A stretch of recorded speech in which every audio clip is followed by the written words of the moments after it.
أعوذ بالله السميع العليم من الشيطان الرجيم. بسم الله الرحمن الرحيم. السلام عليكم ورحمة الله وبركاته. الحمد لله رب العالمين، والصلاة والسلام على رسول الله محمد صلى الله عليه وسلم وعلى آله وصحبه أجمعين. أما بعد، dutangiye dushimira Allah subhanahu wa ta'ala, amahoro n'umugisha bisakare kwasozereje intumwa n'abahanuzi Muhammad mwene Abdullah we n'umuryango we n'abasangirangendo be n'abakomeje kugera ikirenge mu cyabo kugeza ku munsi w'imperuka. Kuko rero isomo tumaze kurimenyera ni isomo tuganiraho ku bisobanuro by'igitabo gitagatifu cya Qur'ani.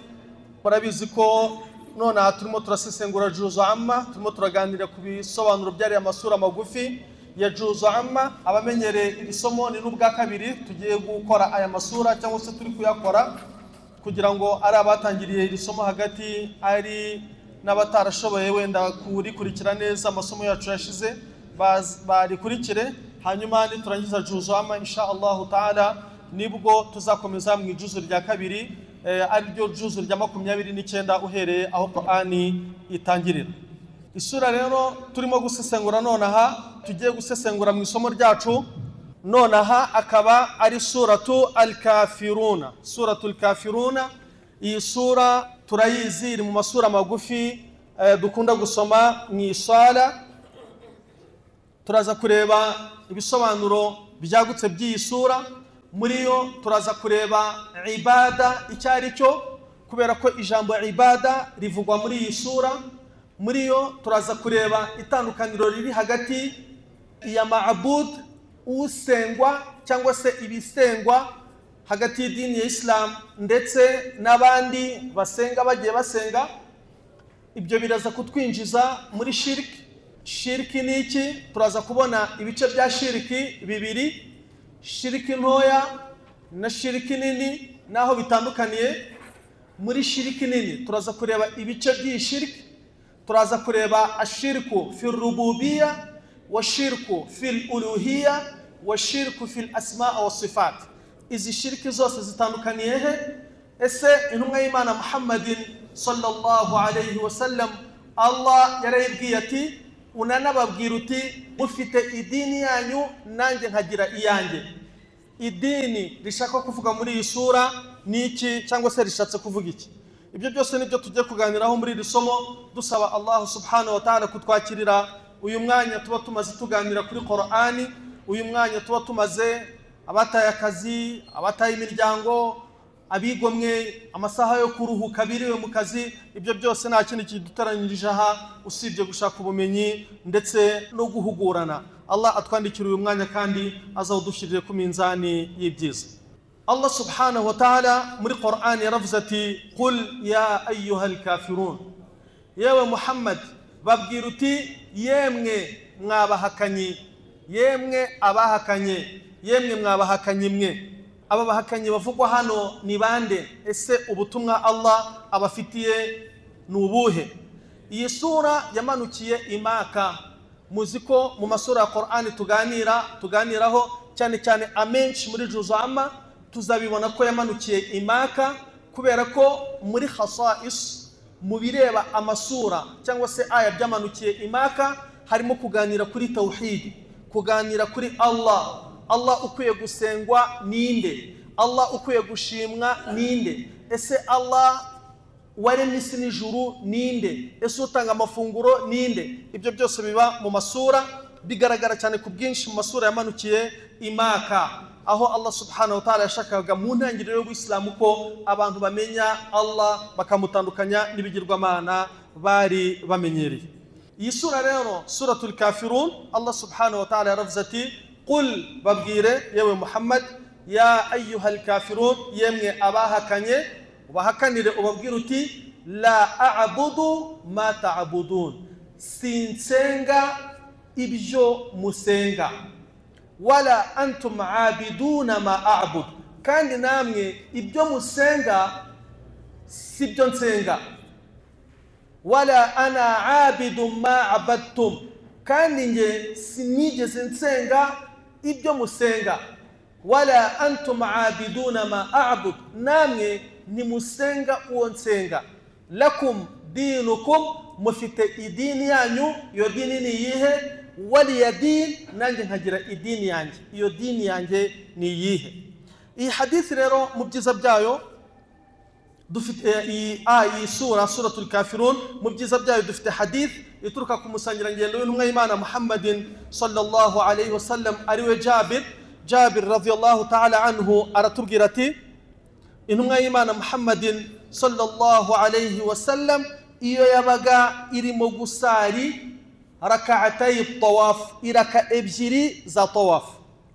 Ku bantu bakoze hija, ku bakoze umra, ku bagiye imaka, ku bakoze tawaf, mwese muzi ko iyo turangije gukora tawaf, mbere yo kujya Safa na Marwa cyangwa se na mbere yo gusohoka ngo ugende, hari iraka ebyiri ukora zitwa iraka ebyiri za tawaf. Izo raka ebyiri za tawaf, hadith ya Jabir iratubwira iti intumwa y'Imana Muhammadin sallallahu alayhi wa sallam yasomaga iyi suratul kafirun, ndetse ikanasoma qul huwa Allahu ahad mwiraka ebyiri za tawaf. Ubu iyi ni suna ku muntu ubugiye muri hija, iyi ni suna ku muntu ubugiye gukora tawaf, kuzenguruka al-Kaaba.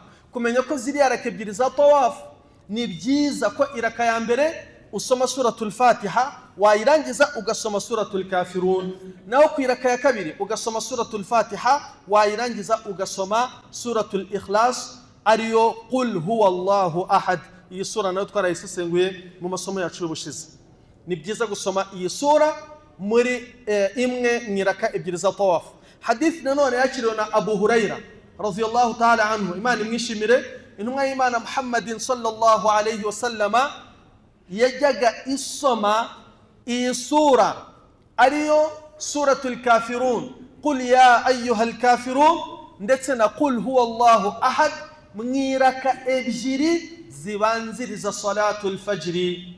Murazizi iyo twaje hano dutegereje gusari salatu al-fajri, hari ziriya raka ebyiri z'ingenzi za ngombwa nziza ziri muri suna nziza kuzisara imbere y'iswala, mbere ya salatul fajri, ziriya raka ebyiri. Hadithi ya Abu Huraira, intumwa y'Imana muri zo iraka ya mbere yasomaga suratul Fatiha na qul ya ayyuhal kafirun, hanyuma ku iraka ya kabiri gasoma suratul Fatiha na qul huwa Allahu ahad.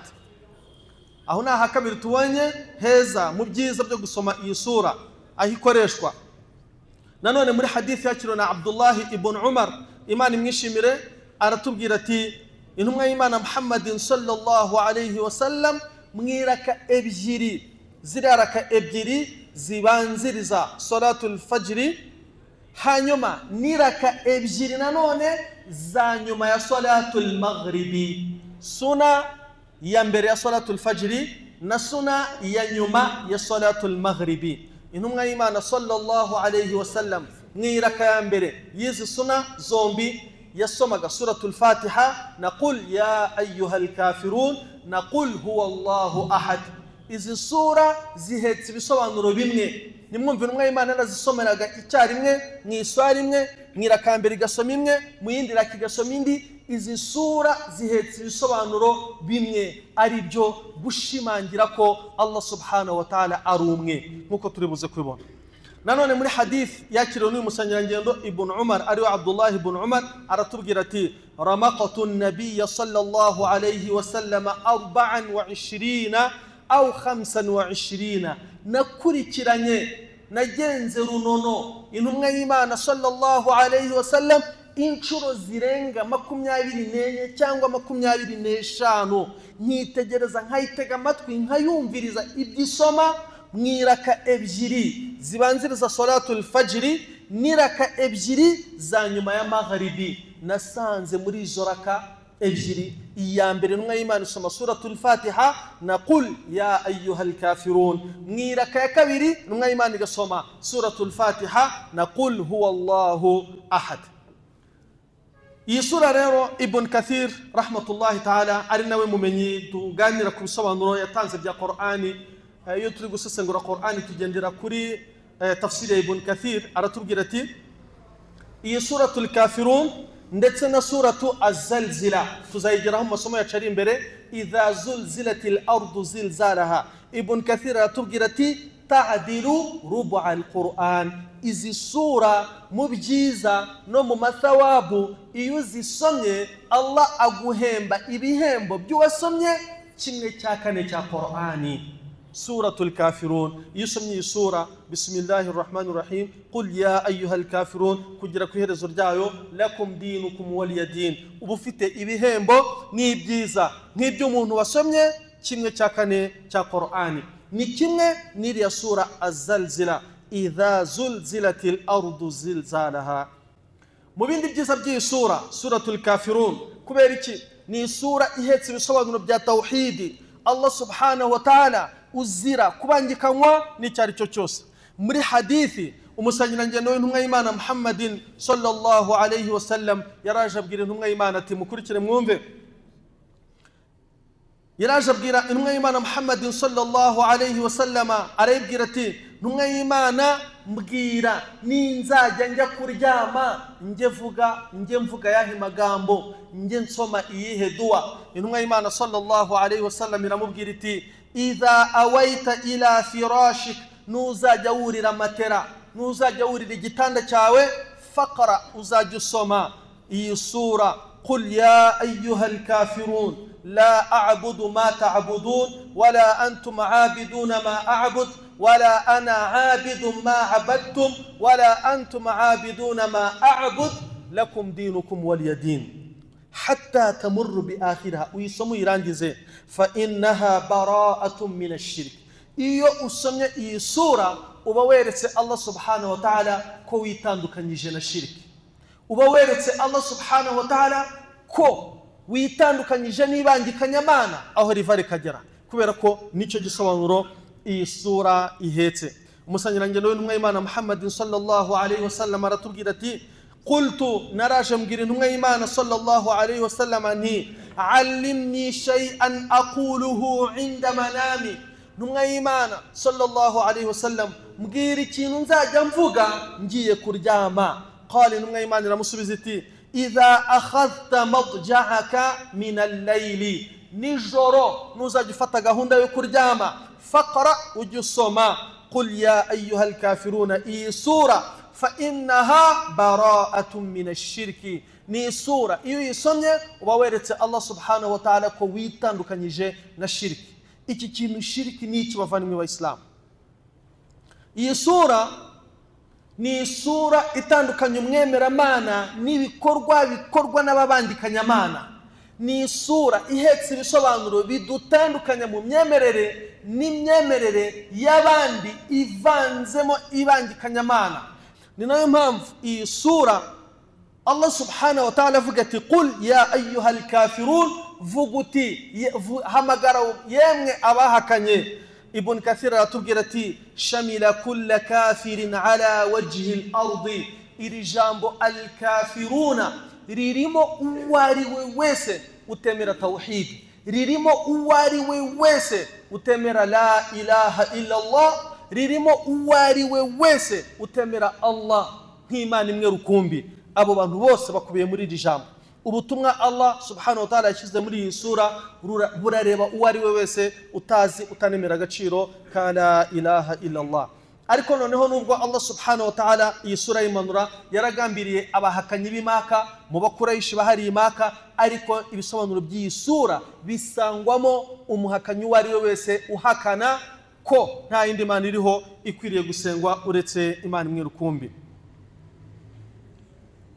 impamvu rero sababu nuzul, impamvu yo kumanuka kw'iyi sura, ababandikanyamana b'Imaka baraje babwira intumwa y'Imana Muhammadin sallallahu alayhi wa sallam, barebwira bati mwana wa mama ntituzapfa ubusa, koko wigisha la ilaha illa Allah, natwe dufite imana z'abakurambere dutsimbarayeho, ntituzahave dupfa ubusa. none reka ibintu tubishyira mu buryo. kubishyira mu buryo ni gute? bavandimwe b'Abayisilamu, ibi bitekerezo sindi bugitindeho kino kintu, ushaka kucyumva cyumve nonaha. ibi bitekerezo by'aba bantu byo kugiye kinumwa y'Imana n'ubu biriho, baraje babwira intumwa y'Imana sallallahu alayhi wasallam bati ntituzapfe ubusa, reka tujye dusenga Imana yawe umwaka, nawe uze dusengane yacu umwaka, duhuze imyemerere nta kibazo turi bamwe. Urumva icyo kintu? I'bud ilahana sana, Imana yacu isenge umwaka. Imana zacu ze tuzisengana umwaka, nawe yawe tuze tuyisenge iyo yawe urimo kutwigisha tuyisenge umwaka. Allah subhanahu wa ta'ala abwira intumwa yati bahakanire, qul babwira uti ya ayyuhal kafiruna, mwebwe ibyo musenge si byo nsenga, ubwo se ndaza gusengera iwanyu. La a'budu ma ta'budun, ibyo mwe musenga ngiye si byo nsenga. Ngiye mpagaze mu isala, inna salati, isala yanjye, wa nusuki, kubaga kwanjye, wa mahyaya, ubuzima bwanjye, wa mamati, n'urupfu rwanjye, lillahi rabbil alamin, ni ibya Allah wenyine, la sharika lahu, utagira igisa nawe. Gusa nzaza gusengera iwanyu gute? Mwongone musenga se? Kwiherezo ry'isura Allah subhanahu wa ta'ala akavuga ati lakum dinukum waliya din, mufiti dini yanyu nanjye mfiti yanjye. Idini yanyu ni iyihe? Esi yanjye yo ni iyihe? Bavandimwe b'Abayisilamu, ashirk, ibangikanyamana, gusenga ikintu kitari Imana, guha ukuri gukwiriye Allah ikindi kintu kitari Imana. Ashirk, iyi shirki huwa musawatu ghayrullahi billahi, ikintu kitari Allah ukagifata ukagiha ukuri Allah akwiye. Mana muri Qur'ani yaravuze ati fasalli li rabbika, iyo sura tuzayigeraho ejo bundi. Ujye usari usengarinde ari Allah, wanhar, no kubaga ubage arinde ubagiye Allah wenyine. Rero musawatu ghayrullahi billahi, iyo ufashe umwanya ugasingiza, ugasenga, ukaramya, ukiringira ikitari Allah subhanahu wa ta'ala, kuko izo ibada, gusenga, gusingiza, kuramya, ubikwiriye ninde? Ni Allah. Iyo bifashe ukabiha ikitari Allah, ubukoze shirki. Shirki rero ikabirimo ibice bibiri. Hari shirki ntoya turaza kwigarukaho, hari na shirki nkuru nini. Reka iyi shirki nini aba ariyo mperaho. Iyi shirki nicyo cyaha cya mbere kinini Allah subhanahu wa ta'ala yakorewe mu mateka y'isi. Abakora ibyaha babikora uwo bakosereza, uwo bakorera ibyaha ninde? Ni Allah subhanahu wa ta'ala. Ashirk, iki cyaha nicyo cyaha cya mbere kinini kibi ku isi abasuzugura Allah bakoze, abakosereza Allah subhanahu wa ta'ala bakoze. Mpaka Allah subhanahu wa ta'ala muri suratul Luqman aya 13 aravuga ati inna shirka, ibangikanyamana ari ryo rihe? Gufata ukuri Allah akwiye ukaguha ikindi kitari we, la zulmun azim, ni zulma ikomeye. Allah subhanahu wa ta'ala yafasha abantu bakora shiriki ko baba barimo kumukorera zulma.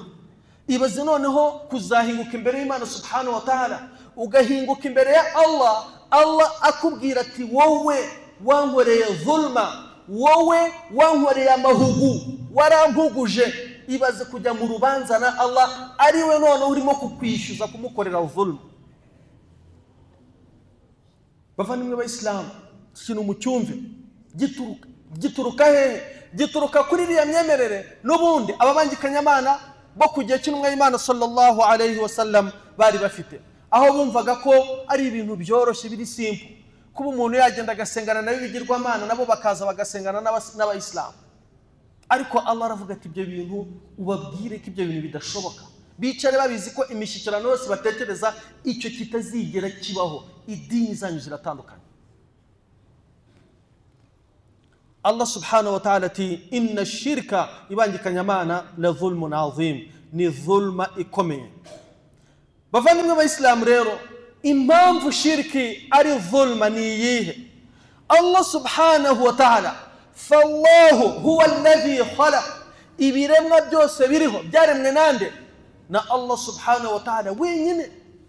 hanyuma isaha yo gusenga igeze umuntu akagenda agapfukamira ikitari Allah wamuremye. Kandi Allah muri Qur'an arakubwira ngo iki, wama khalaqtul jinna wal insa illa liya'budun, ntacyo naremeye, nta kindi naremeye abantu n'amajini usibye kungaragira.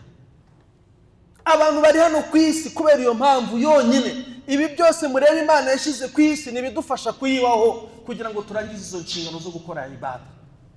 Umuntu wese uri hano ku isi ubyuka mu gitondo cya kare akajya mu isoko agahiga amafaranga akayabona, isaha z'iswala zikagera ntasari, yarangiza isaha yakabaye avuga ati mbonye umwanya wo gusari, amafaranga yari wacuruza akavuga tubone bwo nicyo gihe cyo kuyajyana kuri bank, akagenda agatora umurongo kuri bank.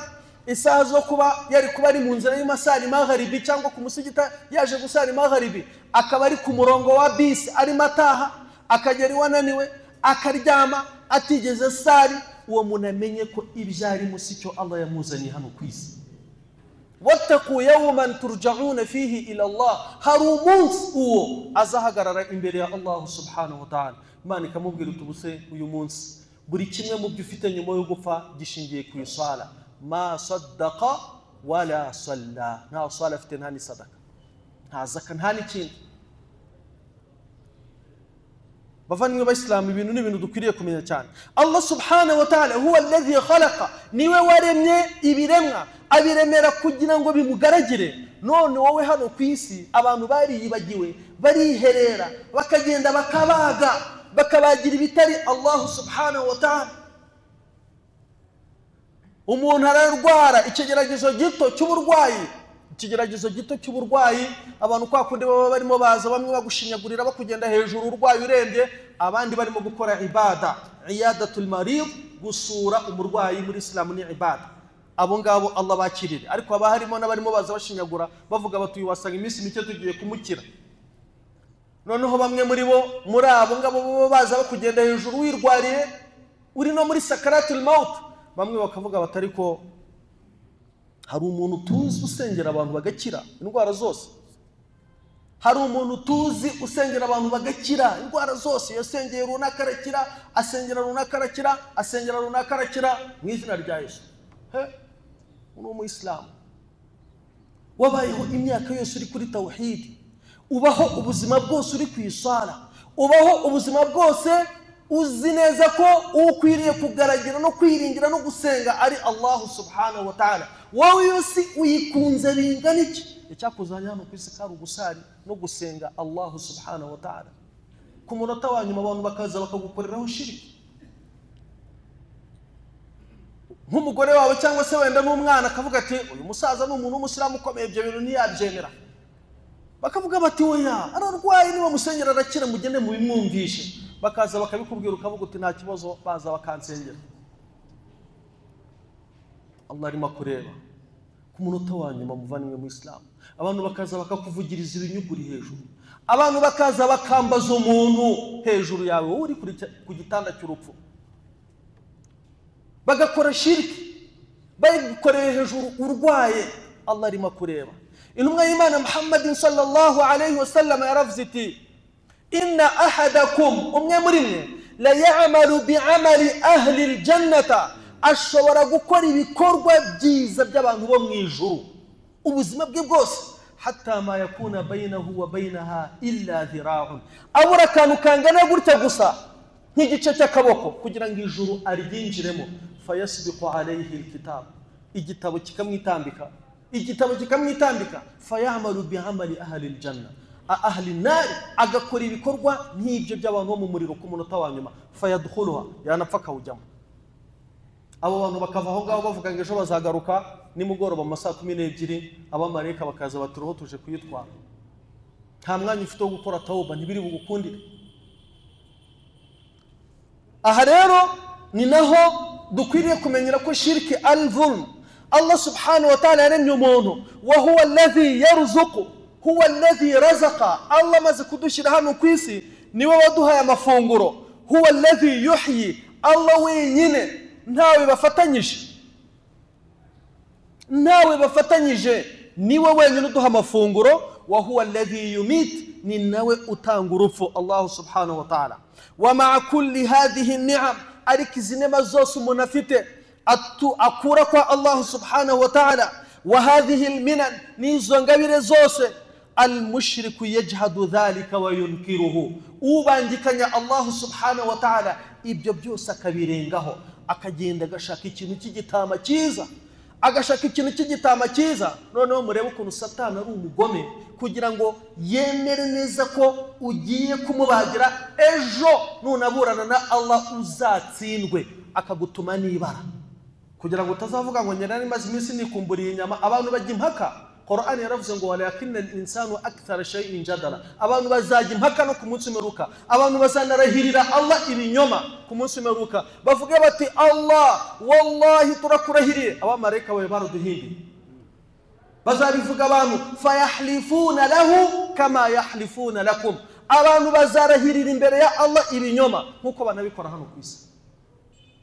Shaytani kubera kirizi ko umuntu ari ajya impaka, yabashaka kugira ngo ubagire kitari Allah, akongera akagushyira mu kayunguruzo ka kabiri kugira ngo ufatwe bwa kabiri, akagutuma nibara. Biriya byose bavanywe abayisilamu ni kugira ngo umuntu abe neza 100% mu bantu bo mu muriro. Kuri liste y'abantu bo mu muriro nta gushidikanya, biri confirmed. Ubangikanya Allah subhanahu wa ta'ala ibyo byose akabikora. Bal ويصرف عبادته وتعظيمه لغير الله سبحانه, umuntu ukubaha kwe no gutinya kwe, umuntu abantu bakamutinyisha shaytani paka kajya guterekera. Ibyo byose mu byukuri kwiringira gutinya ibyo byose akabikorera ikitari Imana subhanahu wa ta'ala, iyo ngiyo abari shiriki. Ni nayo mpamvu imigirire y'abahakanyi, imigirire y'abari abatazi Imana, Allah subhanahu wa ta'ala abwira intumwa yati abo bantu ntabwo muri kimwe, nimwemera bimwe, nimusenga bimwe, ibyo basenga si byo musenga. Noneho n'ikindi n'amadini aratandukanye, ariko idini yabo ni iyihe? Ese idini yacu ni iyihe? Allah subhanahu wa ta'ala muri suratul Maida aya 72 yaravuze ati innahu man yushrik billahi, uzakora shirki hano ku isi agasenga ikitari Allah subhanahu wa ta'ala, akiringira ikitari Allah subhanahu wa ta'ala. Bavanywe abayisilamu mu bintu biteye agahinda nuko ubu abashirikina, abantu bakora shiriki, bafite amazina abyoroshya ku buryo umuntu udasobanukiwe utamenya neza ko ari shiriki ugiye gukora. Kera umuntu yashoboraga kujya ku mupfumu, umupfumu abantu bakaba bamuzi, ubu bamwita umuganga, bamwita umuvuzi.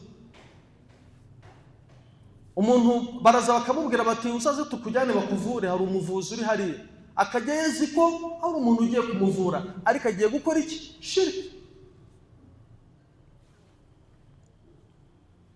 والعياذ بالله, الله سبحانه وتعالى زبتولين. إنه من يشرك بالله, أبان وزاكور الشرك هانو كيسي, فقد حرم الله عليه الجنة, وزاكور الشرك هانو كيسي, الله يمزا كجيري جورو كوري وكو أري حرام, ni kizira kwinjira mu ijuru uri mushiriki, ukora shiriki, ibangikanya Imana, uterekera, uraguza, ujya mu baferi, wizera ibintu bitariho. Man ata arrafa, numwe Imana niko yavuze, kwa kundi ujya ku mupfumu akaguteranya n'umuturanyi wawe.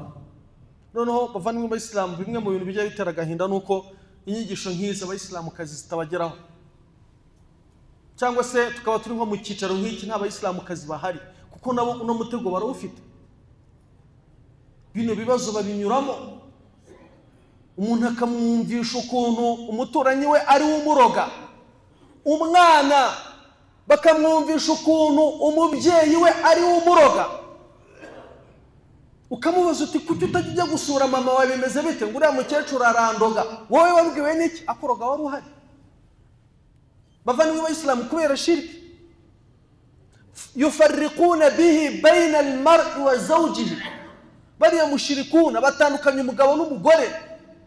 Noneho uzurebe shaytan ukuntu ari umwanzi w'umuntu, yajya no kugukoresha shirki akagutandukanya n'umuntu ugufitiye akamaro, akagutandukanya n'umubyeyi, akakumvisha ko umubyeyi wawe ari ukuroga, akakumvisha ko umuvandimwe wawe ari ukuroga, kugira ngo ukore ibyaha bibiri icyarimwe. icyaha cya mbere ni ikihe muvandimwe mu Islam? Ni shirki. Icya kabiri ni ikihe? Qat'ur rahim, gutandukana n'umuvandimwe wawe. Gutandukana n'umuvandimwe wawe ni icyaha gikomeye mu idini ya Islam, bayita qati'atur rahim. Ukipakurura umuvandimwe wawe, umuntu kumva nguriya ni mukuru we cyangwa ni murumuna we cyangwa n'umuvandimwe we cyangwa n'umubyeyi we, ngo ariko haciye hanyuza umuriro. Icyo cyaha mu idini ya Islam kiri mu byaha bikomeye. Ni swala z'ubukora uri gukora icyo cyaha cyo kuba utavugana n'umuvandimwe, cyo kuba utavugana n'umubyeyi, cyo kuba utavugana na mushiki wawe.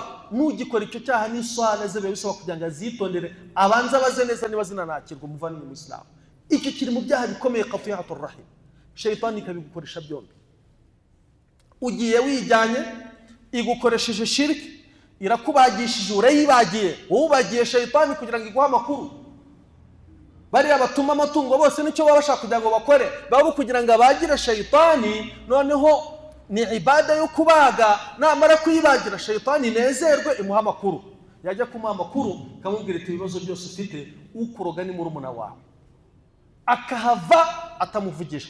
Ukuroga ni umuturanyi wawe. Kubera iki bavanywe b'Abayisilamu? Umuturanyi wawe ni iki? Ni iyihe mpamvu shaytani ashaka kuguteranya nawe?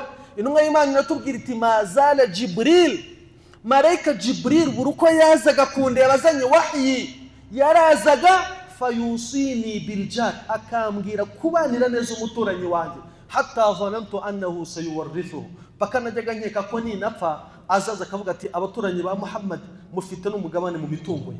Tekereza agaciro k'umuturanyi. Ibilisi akagukoresha shiriki, yarangiza akakubwira ko umuturanyi wawe ari ukuroga. Warangiza ukajya mu bantu ukajya impaka, ngo ngiye wundoga naramumenye, wamubwiwe n'icyo wowe?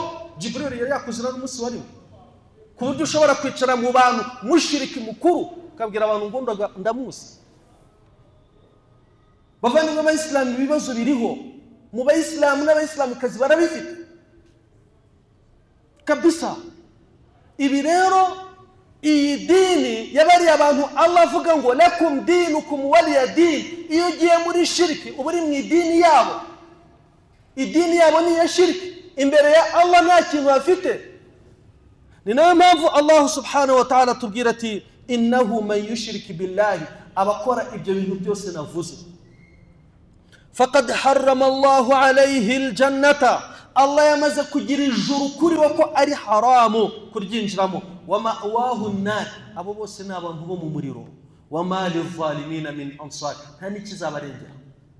Wal iyadhu billahi. Allah subhanahu wa ta'ala aturinde kuba mu wangikanya mu byukuri. Wa kullu dhanbin mata al-'abdu min ghayri an yatuba minhu hala al-haya fa imkanu al-'afwi wal-maghfira fihi yawm al-qiyamah waridun illa ash-shirk wal-kufr. Mu buzima bwa hano ku isi abantu ntabwo turi batagatifu, dushobora gukosa, dushobora gukora amakosa, dushobora gukora n'ibyaha. Umuntu uri mu buzima bwa hano ku isi yakora icyaha. Naam, icyaha wagikora hano ku isi, Nyagasani subhanahu wa ta'ala ajya duha basira, gushishoza, aduhe no kuba mu bicuza. Ariko noneho kuri biriya byaha umuntu apfanye, ugapfa ufite icyaha utarigeze ugikorera tauba. Ibyaha umuntu apfanye birimo ibice bibiri. Hari ibyaha bisanzwe ushobora gupfana utarigeze ubikorera tauba ngo Allah bikubabarire, abigukurireho ukiri mu buzima bwa ku isi, tauba na istighfar, kwicuza utarigeze ubyicuzaho Allah. Noneho hari n'icyaha cya shiriki ndetse na kufuru n'ubuhakanyi. Iyo upfuye uri umwemeramana ufite ibyaha ibyo ari byo byose bindi bitari shiriki cyangwa ubuhakanyi, uburi tahta al-mashi'a, uburi hasi y'ubushake bwa Nyagasani Allah subhanahu wa ta'ala. Allah ibyo byaha ashobora kubyegeranya byose akavuga ati umugaragu wanjye ndabimubabariye byose, igira no mu ijuru. Allah subhanahu wa ta'ala ku bushake bwe ntabwo wamenya niba wowe ufite uri mu bo Allah azahizomuwe, uri mu bo Allah iyo nema ye izageraho, kuko izo ni inema zizagera ku bantu Allah ashatse, kuko na hano ku isi inema zitatugereraho icyarimwe cyangwa mu buryo bumwe. Niyo mpamvu wowe ntugomba kwicara uvuga ngo nimfana ibyaha ngo nzaba mu bo Allah subhanahu wa ta'ala azababarira. Allah subhanahu wa ta'ala yaravuze ngo uwashatse abo azashaka uko ashaka, ibyaha bitari shirka azabibabarira bigire mu ijuru bapfa kuba bapfanye iki tawhid la ilaha illa Allah ariko ashirku wal kufru ubuhakanyi ndetse n'ibangikanyamana ibyo byaha ababipfanye ntabwo Allah subhanahu wa ta'ala azabababarira kubera iki niyo yazul Allah subhanahu wa ta'ala yaramuremye amuzana hano ku isi kugira ngo amusenge arangije aramuhakana none usubwo mu ijuru azajya kubaza iki ntacyo فإن الله سبحانه وتعالى قد قطع رجاء صاحبه في المغفرة الله يمازه guce iteka n'umurongo ko abantu bazapfana icyaha kibangikanyamana shirk bari abajya mu bapfumu bari abajya kuraguza bari abishizemo abantu ngo barabaroze bavanywe b'Islamu riri mu magambo agomba gucika ku rurimi rw'umuislamu muzima ntushobora kwicara ngo uvuge ngo barakuroze bakorogeye he wari uhari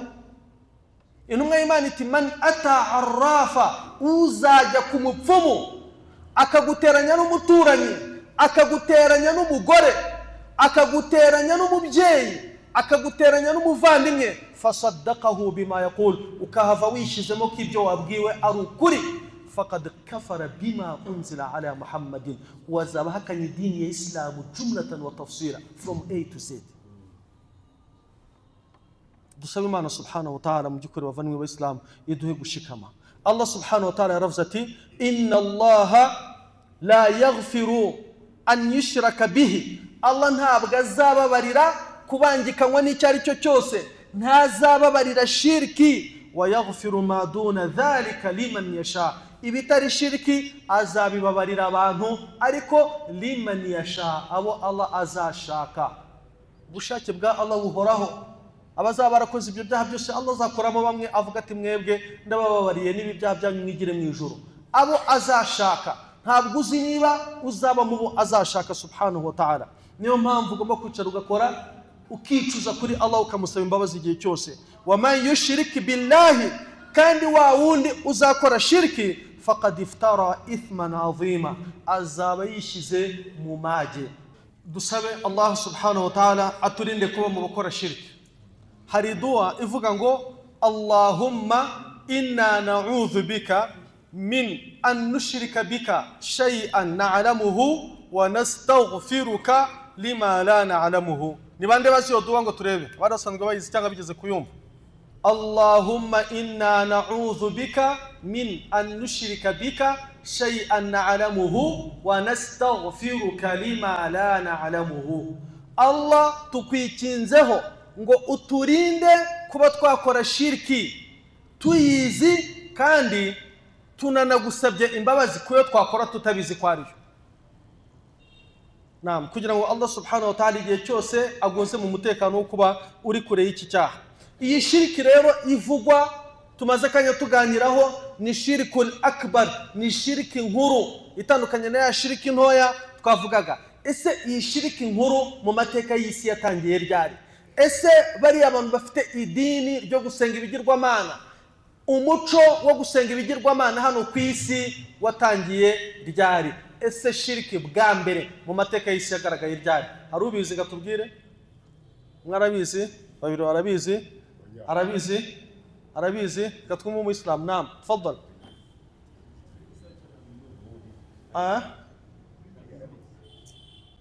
reka twumve naam tafadhal نعم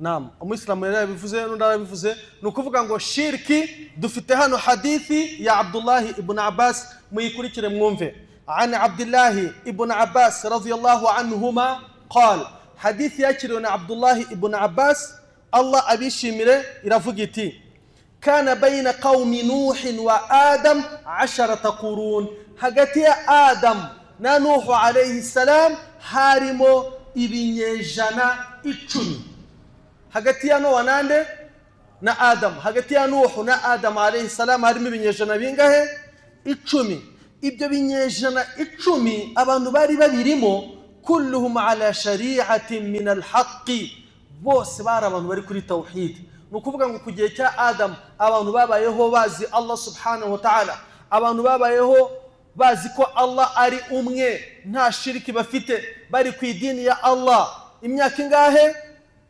1000. hanyuma fakhtalafu, nyuma y'iyo myaka 1000 nibwo abantu batangiye kuzana ibibazo, hatangiye kubonekamo abantu bahimba, hatangiye kubonekamo abantu bazana ibintu bitari byo. fakhtalafu, abantu bacikamo ibice, abantu bava kuri tawhidi. fab'atha Allahu an-nabiyina mubashirina wa munzirin, icyo gihe nibwo Allah subhanahu wa ta'ala yatangiye kohereza iki? Intumwa. muri uko kohereza intumwa rero harimo intumwa ya mbere Allah subhanahu wa ta'ala yohereje ninde? ni Nuhu alayhi salam. uyu Nuhu aza mu bantu be kubera iki? kubera ko abantu be aribo batangije icyaha cya shirki, icyaha cyo kubangikanya Allah subhanahu wa ta'ala. abantu rero byagenze bite?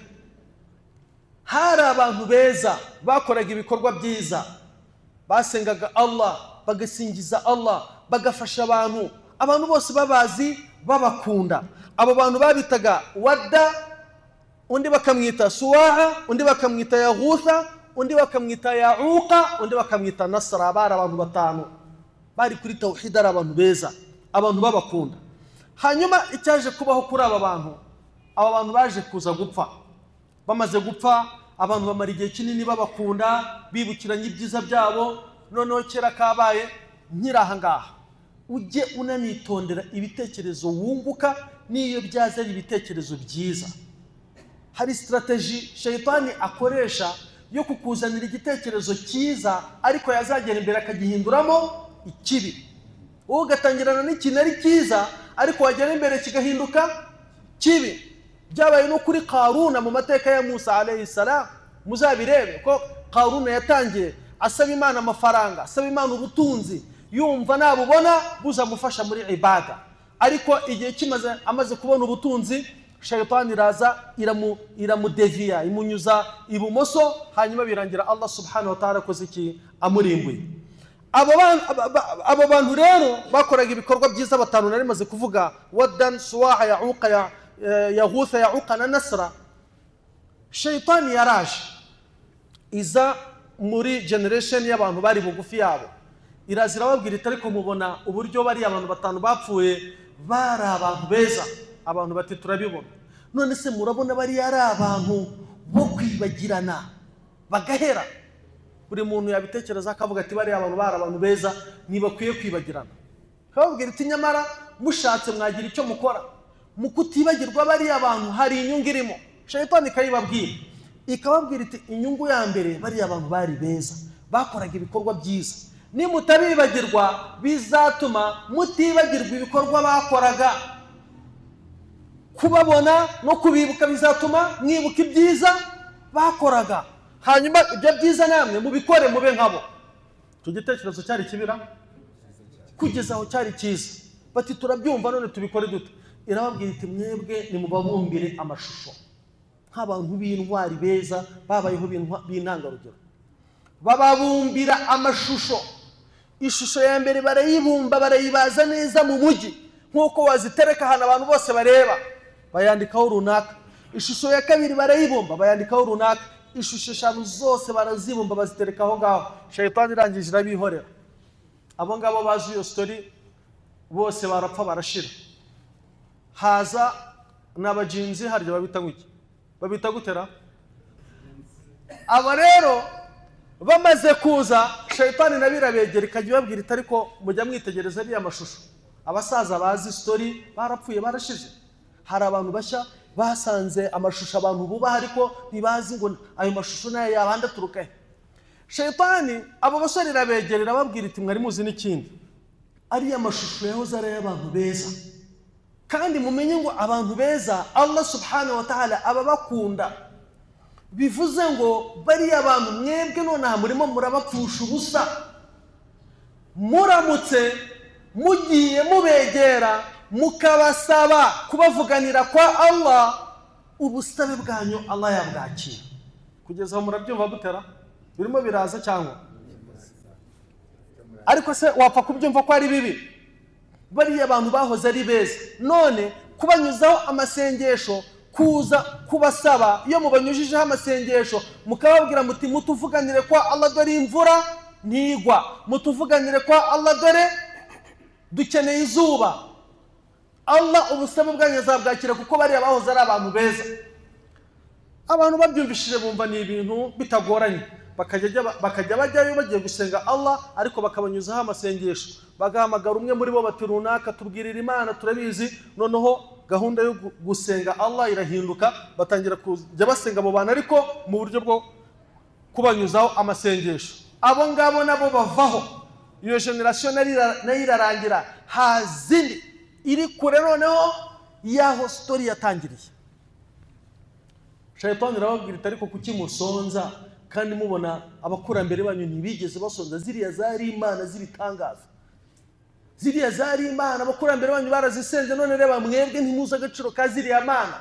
Wumve ibyo bintu bavanywe mu Islam ni ibya kera ku gihe cya Nuh, ariko no mu myaka ya vuba abantu byababayeho, no mu myaka ya vuba nibyo ndi kukubwira, abantu byababayeho mpaka abantu mu mwanya wo gusenga Allah subhanahu wa ta'ala basenga uwo yatumye. Urabona ko strategy ya Shayitani ni ibyo yabakoze ni nk'ibyo yanakoze icyo gihe. Mu mwanya wo gusenga Allah subhanahu wa ta'ala umuntu araza mu isengesho akavuga ati mwami Yesu Kristo ndagusaba wal iyad billahi rabbil alamin. Wa idh qala Allah ya Isa ibn Maryam, igihe Allah subhanahu wa ta'ala azabaza Isa ibn Maryam akamubaza ati wowe na nyoko nimwe mwabwiye abantu ngo babasenge mu kimbo cyanjye, ko nzi ko atari byo nagutumye ku isi, murebe Shayitani ibyo yabakoze birasa n'ibi. Basi ubwo ngubwo icyakurikiyeho n'iki, abo ngabo baratangira noneho basenga bya bintu nk'Imana direct, bya bindi byo kuvuga ngo bari abantu beza Shayitani yarabibibagije ntibanabiza abo basore bashya, bya bindi byo kuvuga ngo abantu koko aya mashusho yari hano kuko bakurambere bacu bayasengaga, kandi mu kuyasenga ntibigeze babura imvura, ntibigeze basonza, tayari shiriki biratangiye. Baratangiye barasenze bageze hagati Allah subhanahu wa ta'ala boherereza nde Nuh alayhi salam, arumvira ati Nuh genda ubwire bariya abana ibyo barimo gukora ko atari byo, bariya abantu barimo gusengwa ntabwo ari Imana, bariya bahoze ari abantu beza. Noneho ubwo Allah murumva intumwa ukuntu zagiye zibaho, Allah subhanahu wa ta'ala aha ubutumwa Nuh alayhi salam bwo kuza kugira ngo asubize abo bantu kuri ya origine yaho bya bintu byatangiriye, babimenye ko bari abantu atari Imana, batanakwiriye kunyuzwa amasengesho, batanakwiriye gusengwa mu mwanya mu kimbo cya Allah subhanahu wa ta'ala. Nuh alayhi salam ahageze abibabwiye, Shayitani kagize kababwira iti do uri arashaka kujya mu muzahere mu mapfa. Noneho barushaho guhakana, barahakana, noneho baragenda bahinduka bahakanye mu by'ukuri. Nuh alayhi salam abamaramo imyaka myinshi abigisha, ariko banga kuva kuri izi Mana. Baravuga bati Qur'an iratubwira ngo iki, waqalu baravuganye hagati yabo baravuga bati la tadharunna alihatakum, nimuzareke Imana zanyu, kubera amagambo yande ya Nuh alayhi salam. Wala tadharunna waddan, nimuzahagarike gusenga wadda, wala suwa'a na suwa'a nimuzamureke, yaghutha nimuzamureke, ya'uqa na nasra muzakomeze mubasenge, ziriya ni Imana zanyu. Nuh alayhi salam cyari kigeragezo gikomeye kugira ngo yigishe aba bantu. Ageze imbere abwira Allah subhanahu wa ta'ala, aramubwira ati ya Rabbi bano bantu maze imyaka irenga 900 mbigisha bino bintu banze kubireka. Noneho hari n'igihe nabayeho nkicara nkavuga nti bazabyara abana, urwo rubyaro ntangirane na rwari urubyaro ruri fresh, mbigishe bakumenye bazibukire gusenga bari abantu, byaranze. Iyo babyaye n'ubundi noneho babyara nkabo, noneho no kurenza. Rabbi la tadhar ala al-ardi min al-kafirin diyara, aba bantu barimbure, ntuzagire n'umwe muri aba bahakanye usiga hano ku isi. Allah subhanahu wa ta'ala amubwira ati nzabikora. Isna al-fulka bi a'yunina, genda utangire ubaze inkuge. Genda utangire ukora iki? Ubaze inkuge bi a'yunina, iyo nkuge uzayibaza tukuri hafi, tuzakwerekera uko uzabikora, engineering yayo uko izabiteye kugira ngo izashobore guheka abantu, tuzabikwerekera bi a'yunina, muzabaza ukwawe gusa, map y'icyo ugiye kubaza tuzakiguha nuko uzagikora. Ubundi ukuzajya ubaza uzajya unanahamagarira bari abantu ubabwire ko hagiye kuzagwa imvura y'umwuzure umuntu wenyine uzayirokoka n'uwo muzaba muri kumwe muri ubwo bwato. Nuhu alayhi salam haca iminsi baramubuze, kumbe yagiye mu ishyamba kwishakira imbaho nziza zo kwikorera inkuge. Bakajya bamunyuraho aharimo kubaza, arimo abaza, bamunyuraho fayasharuna bakamukerensa, bakamubwira bati nureba ko byarangiye akazi kawe ukabonye ngaho ibariza inkwi urekane na bya bindi byo wari umaze igihe uvuga. Akababwira ati mwinyerensa nubwo ndi kubaza ariko iyi nkuge muyimenye, umuntu uzarokoka n'uwo nzaba ndi kumwe nawe muri yo. Bakamuseka akabihorera ati akababwira ati nimuduseke, nturebe ko murimo kuduseka natwe tuzabaseka nkuko namwe murimo kuduseka. Marayika Jibril akaza akamubwira ati waruzi n'ikindi, vanga ko iyi ni yishyira, waruzi n'ikindi, kubita umusumara. Icyo nicyo Allah yise wasna al-fulka bi a'yunina, tuzakwerekera ibyo uzakora. Inkuge arayubaka arayirangiza, amaze kuyirangiza ahamagara umuhungu we wabaga muri bano bantu. Urebe Allah subhanahu wa ta'ala, innaka la tahdi man ahbabta, ukunda ntabwo ashobora kuza gusa ngo abe ku murongo w'idini ngo kubera ko umukunda. Allah yagiye aduha ingero. Uyu ni Nuhu alayhi salam, umwana we ameze nk'abo bahakanye. Umusaza aramuhamagara amubwira ati ngwino umwana wanjye nkubwire, ndiso sinakubesha, hari imvura. Allah yamaze guca iteka ry'uko aba bantu bose bagomba kurimbuka, bafite ibitekerezo nk'ibyabo, muzarimbuka mwese. None mwana wanjye, njye ndi umubyeyi wawe, sinakwifuriza kurimbuka. Iyi nkuge ndimo kubaza, abantu bazarimburwa n'amazi, uzarokoka n'uwo tuzaba turi kumwe muri iyi nkuge. Umwana aramubwira ati njye nzarokoka kandi sinzaba ndi kumwe nawe muri iyo nkuge. Ese aramubaza tuzabigenza ute? Aramubwira ati sa'awi ila aljabali, njye nzurira imisozi miremire, nzurira ibiti birebire, ta'asimuni min alma, bizandinda uwo mwuzure ntaho nzahurira nawe. Kubera ko kuva yavuka nk'umuntu wavukiye hano i Kigali, ntabwo ushobora kumubwira ko hari igihe kizagera mu Kigali karengwa n'amazi, yabyumva? Hari umuntu wavukiye hano i Kigali wabibwira ati hari igihe kizagera mu Kigali amazi akayirengera, yakwemerera, yakumva koko? Wumva ikigeragezo aba basore bahuye nacyo gikomeye. Isa aramubwira ati mwana wanjye, la asima al-yawma min amri llahi, wowe ni igiki cyakurinda iteka ryamaze gucibwa na Allah subhanahu wa ta'ala, nutinjira mu nkuge uzarohama. Umwana aramubwira ati nzarohama. Umusaza aramwihorera, akora dawa, isaha iragera. Urebe Allah subhanahu wa ta'ala, bavandimwe b'Islam, urebe ibi bintu byabaye kuri aba bantu, natwe none hari tubaho umunsi ku wundi ariko mu ishusho itandukanye n'iyabo. Bitubaho natwe ibi, Allah subhanahu wa ta'ala akagushyira ahantu udafite ubushobozi bwo kuharenga utamuzi. Ntuharenge utamuzi. Ariko Allah ubu abikorana hikima cyane, kuko aba atari ibintu bya rusange, aba ari buri muntu ku giti cye. Ariko natwe none nk'ibi bitubaho. Tekereza Nuhu abanyuramo ababwira ati mu minsi iri imbere, isaha Allah wenyine ni uyizi, umunsi Allah wenyine ni uwuzi, itariki Allah wenyine ni uyizi. Urebe Allah ntabwo ajya avuga ibintu byazakora mu gihe kizaza igihe azabikorera. Urimo urumva, iyo ni hikima ya Allah subhanahu wa ta'ala, kugira ngo niba wemere as soon as possible, immediately, ako kanya. Niba ukwemera wemera ako kanya, udategereje ibintu byo mu nzagihe ngo nzi ko iyo nkuge imvura izagwa ku itariki zinizi ngo reka ncunge habura umunsi umwe nibwo nzemera. Allah ntabwo ibyo ngibyo ari byo ashaka. Ashaka niba ari umuntu wemere guhera ako kanya. Niba wicuza, tukiri hano mu musigiti, icuza.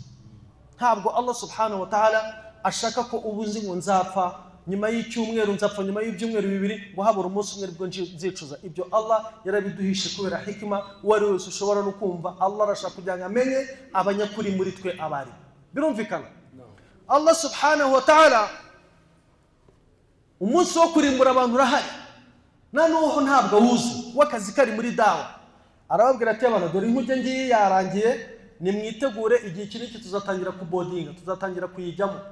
Noneho urebe ikigeragezo cya Allah subhanahu wa ta'ala, ahantu hatari hagwa imvura, noneho wabazaga inkuge mera neza ntimuyirebana bira biti byayo yabarizaga mo Kigali n'inkuge nihiri akabwira abantu ngo bave hano bagende bicare mu bwato fata nk'umuntu agiye kubaka imeri ubwato akubaka buriya bwato bunini fata we na nk'umujyi wa Kigali umuntu akagenda kubaka ubwato bungana nka Titanic hari hejuru kuri mo Kigali yarangiza akabwira abantu ati dufite safari mu minsi iri imbere nimuze tugende harabamukurikira hari wajyayo abakurikiye nde Nuhu alayhi salam Qur'an iratubwira iti wama amana ma'ahu illa qalil n'abantu bake cyane bamwemeye bake nibo beme nibo batsinze icyo kigeragezo baragenda bicara mu bwato buparitse hejuru y'umusozi bati dutegereje safari Allah kugerageje wowe abicika wowe Allah designinze ikigeragezo ashaka kugira ngo amenye ukuri kwawe wowe ukeka ko wabicika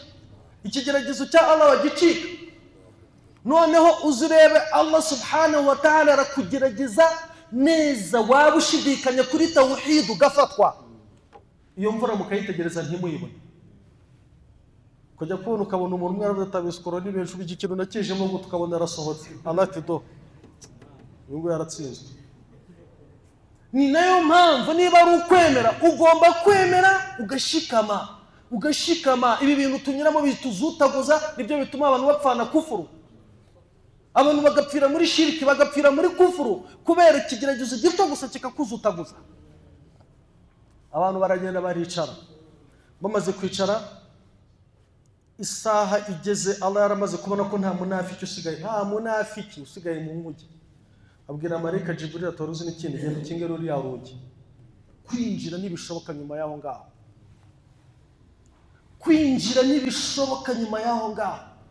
kwinjira gusohoka ntibishoboka nyuma yaho ngaho paka kugeza igihe Allah subhanahu wa ta'ala azashakira still barongera bagomamo nanone nta mvura ihari gusohoka bidashoboka no kwinjira bidashoboka isaha Allah subhanahu wa ta'ala yashyizeho igeze ni ijambo rimwe gusa Allah yavuze ni menshi yabwiye ikirere ng'amazi ufite yose yari kure n'amazi yose ari mu nda y'isi azamuka amazi yuzura isi ku buryo n'umusozi abantu batinya uko waburesha kose amazi arengera buri kimwe inkuge uko yagendaga Allah subhanahu wa ta'ala yiyobora hari amadirishya abantu bashoboraga kureberamo ibirimo kubera hanze yari hejuru noneho Nuhu alayhi salam aza kubona umwana we arimo gustragoringa n'amashami y'ibiti akaryurira rikavunika akagerageza kuririra iri hejuru yaryo abireba arangije aragenda nk'umubyeyi ajya ku ruhande nawe byakubaho ajya ku ruhande mu nkuge nko muri iki gihe hariho imiswara warambura nk'umuswara arangije n'umubyeyi ugiye kuvugisha Nyagasani subhanahu wa ta'ala yibagiwe ariko icyamwibagije ni iki ni urukundo rw'umubyeyi ku mwana we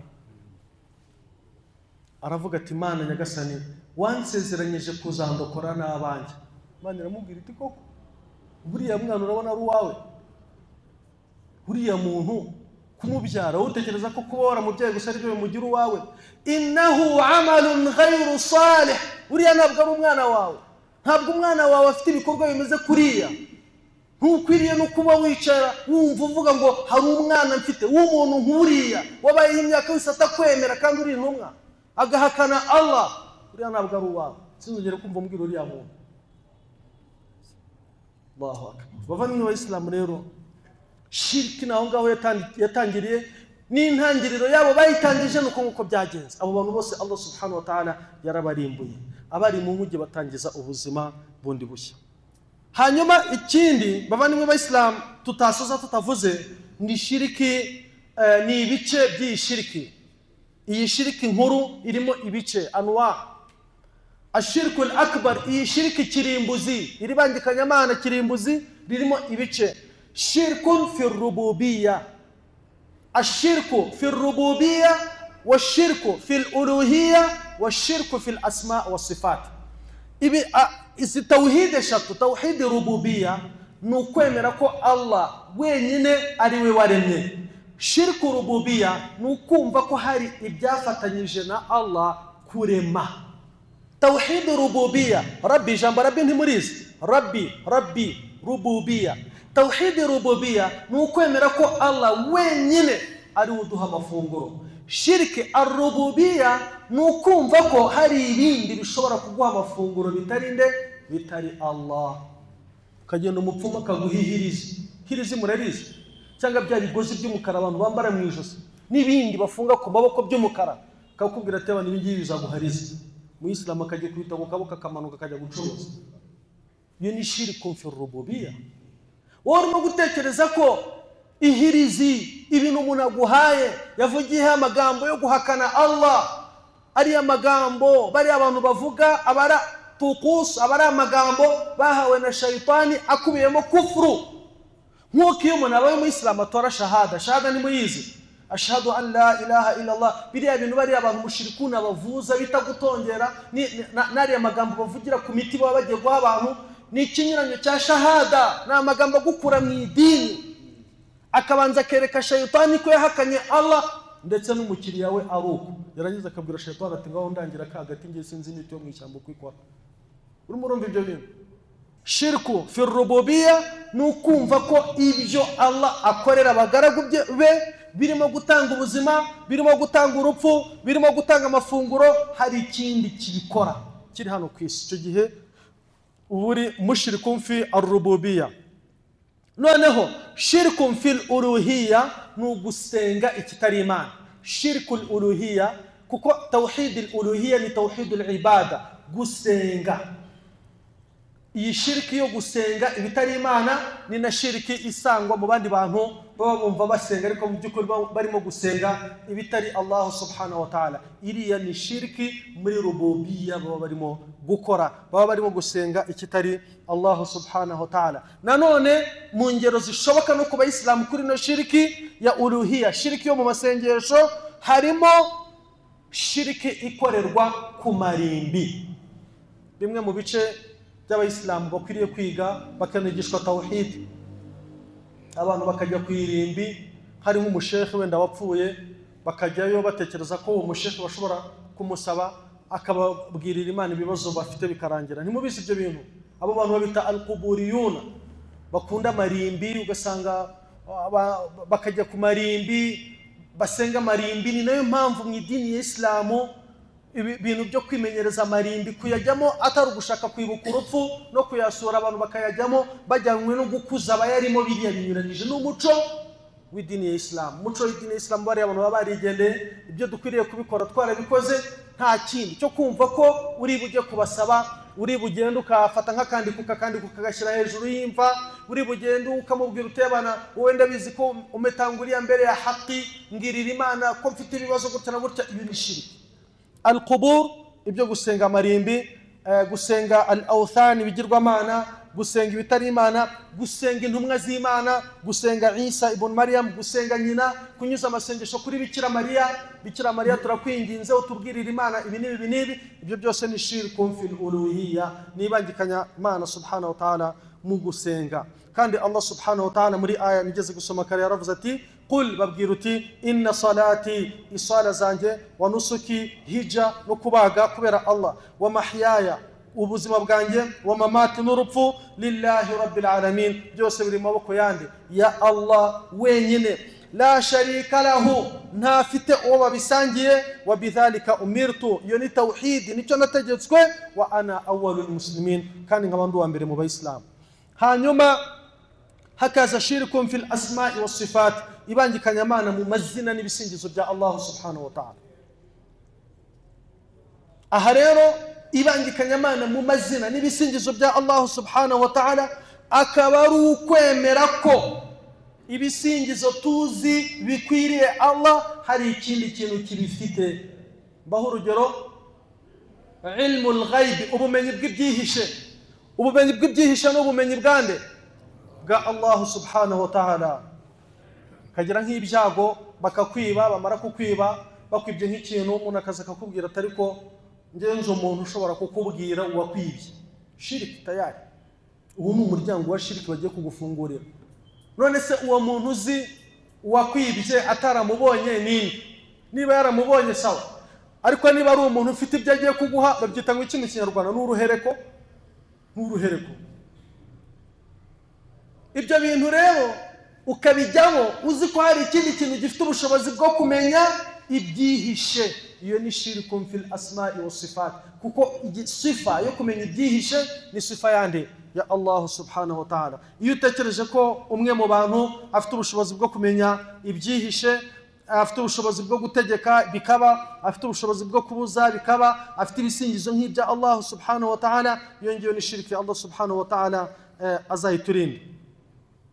Intumwa y'Imana Muhammadin sallallahu alayhi wasallam yavuze ko ibajijwe kuri shirki icyari cyo yaravuze ati antaj'ala lillahi niddan wa huwa khalaqak, kuba wakumva ko ibyo Allah akwiye hari ikindi babisangiye ni shirki, kuko Allah aba yarakuremye kandi icyo urimo kumva ko gisangiye ibyo Allah akwiye nacyo nawe icyo ngicyo cyo ntacyo kigeze gikora, nticyakuremye, ntikiguha ubuzima, ntikiguha amafunguro, urumva iyo ngiyo niyo shirki, ni nayo zulm.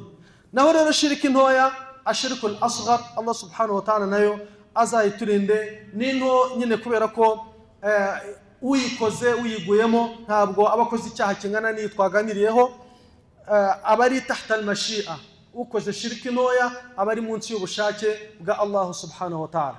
Kuba munsi y'ubushake mbisubiremo ni ukuba Allah subhanahu wa ta'ala ashobora kwicara akavuga ati iki cyaha waragikoze waragipfanye, none kubw'impuhwe zanjye ndakikubabariye, igire mu ijuru.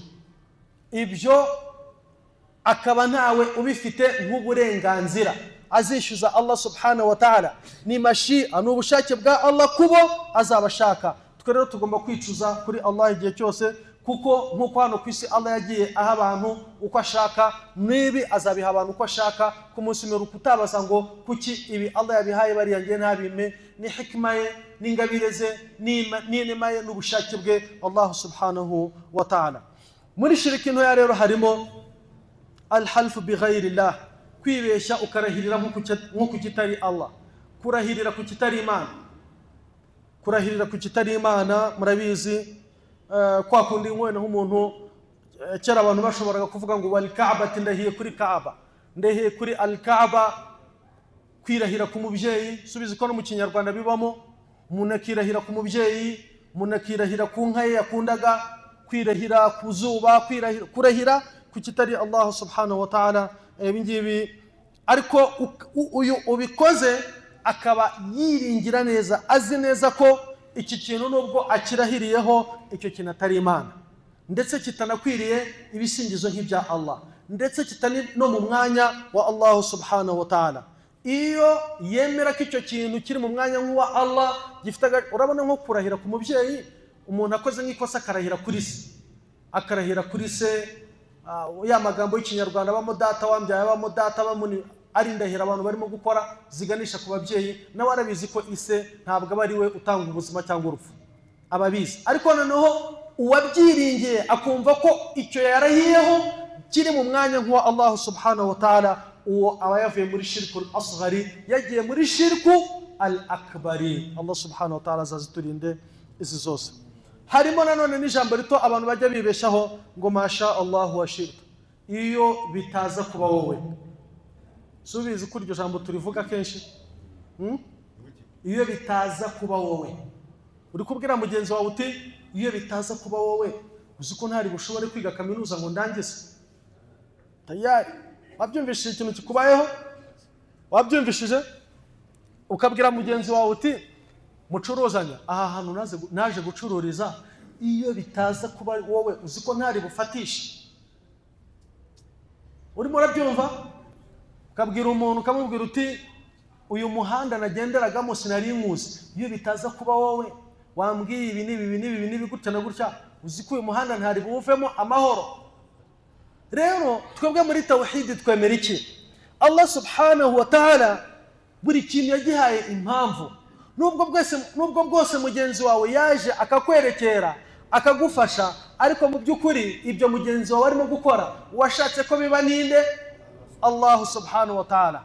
Ni nayo mpamvu inzira nziza yo kugorora iyo mvugo kandi ukaguma urimo gushimira uriya muntu Allah yanyujijeho ubufasha, nuko uvuga uti iyo bitaba ubushake bwa Allah subhanahu wa ta'ala nawe ukabigiramo uruhare. Umvishe ukuntu iyo mvugo bayikosora. iyo bitaba Allah wamfashije nawe ukamba hafi, iyo bitaba ku bushake bwa Allah subhanahu wa ta'ala ngo ampuze nawe, ugatangirira kuri nde? Kuri Allah subhanahu wa ta'ala, hanyuma uwo muntu ukamugira impamvu. Ariko mu mvugo yawe bikagaragara ko uwakoze igikorwa ari nde? Ari Allah subhanahu wa ta'ala. Iyo atari ibyo ubukoze shiriki ntoya mu by'ukuri. Allah subhanahu wa ta'ala yaravuze ati faman kana yarju liqa'a rabbih, umuntu uziko azahurana Allah subhanahu wa ta'ala, falyamal amalan salihan, azitegure hano kwisi akora ibikorwa byiza, wala yushrik biibadati rabbih ahada, kandi ntazakore shiriki mu buzima bwe, ntazakore shiriki muri ibada, ntazakore shiriki al-uluhiyya muri ibada, ntazakore shiriki fi rububiyya, kumva ko hari ikindi gitanga ubuzima cyangwa urupfu kitarinde kitari Allah subhanahu wa ta'ala. Naam. Intumwa y'Imana Muhammadin sallallahu alayhi wasallam yaravuze ati inna akhwafa ma akhafu alaykum ash-shirku al-asghar, icyo ntinya ko mushobora kuzagwamo ni shiriki ntoya. Qalu, baravuga bati wama ash-shirku al-asghar, ese shiriki ntoya ni yihe? Qala intumwa y'Imana sallallahu alayhi wasallam irabasubiza iti ar-riya. Ar-riya murayizi? Ar-riya ni iki? Gukorera ijisho, nayo ni shiriki ntoya. Gukorera ijisho. Ushobora kuba uri mu isala, reka tuvuge wenda uri n'umushekhe, ushobora kuba uri umushekhe, uri umumenyi, ukaza mu isala wenda ugatora nka takbiratul ihram, warangiza ukavuga utariko none abayisilamu bambona nyitoye nta mbaraga nashyize muri kanyitore neza, ku buryo n'umuyisilamu uri bumbona abona ko shekhe nawe asari neza. Ako kantu kikavuga niki? Iyo ni riya. Ibyo bintu uri kubinoza kubera abayisilamu nibo kubona nka shekhe babone ko urimo kubitunganya, atari kugira ngo bakwigireho, ahubwo wabatinye. Khawf, wagize kwa gutinya, ukwiriye gukorera nde? Allah subhanahu wa ta'ala. Gukoreye nde? Abantu utinye ko bari bukubone urimo gusari mu buryo butari bwo.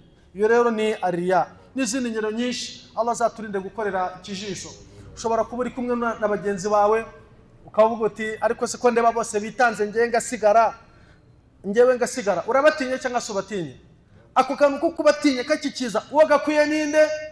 Ni Allah subhanahu wa ta'ala. Wakaba uvuga uti ko nzi ko Allah yampaye kuruta naba, nkaba mbona batanze ngiye ngasigara ntacyo. Urumva uwo ni umuntu ufite tawhidi, ni Allah atinya, ni Allah atekereza ko ndeba nzi neza ko ibyo Allah yabahaye nanjye yabimpaye, ni gute bari butange ngasigara ntatanze kubera Allah nanjye ngiye gutanga. Iyo ni ibada. Ariko wa wundi wavuze ngo ko bagenzi banjye nanabarusha, niba baba batanze ngiye ngasigara nicaye barambona bate, iyo ni shiriku al-asghar, ni ntoya, ntabwo ari nini, ariko ni icyaha. Allah subhanahu wa ta'ala azayibarurira abantu ku munsi w'imperuka, ayibabarire abo ashaka. Dusaba Imana yiturinde mu migirire yacu no mu mikorere yacu. Naam. Hanyuma shiriki bavandimwe b'Abayisilamu, kimwe mu bintu byatumye yamamara cyane mu Bayisilamu ni al-jahlu, ubujiji. Ni nayo mpamvu murabona ko kwiga no guhugurana bifasha abantu kwisobanukirwa ndetse no kwigendera kure no kumenya inzira zayo. Allah akomeza turinde gukora shiriki. Muri aya ya kabiri Allah subhanahu wa ta'ala akavuga ati qul, aya ya mbere, qul ya ayyuhal kafirun, babwira uti yemwe abahakanye, la a'budu ma ta'budun, sinsenga ibyo musenga, kuko bo basenga al-asnam wal andad, ibigirwamana n'ibitari imana.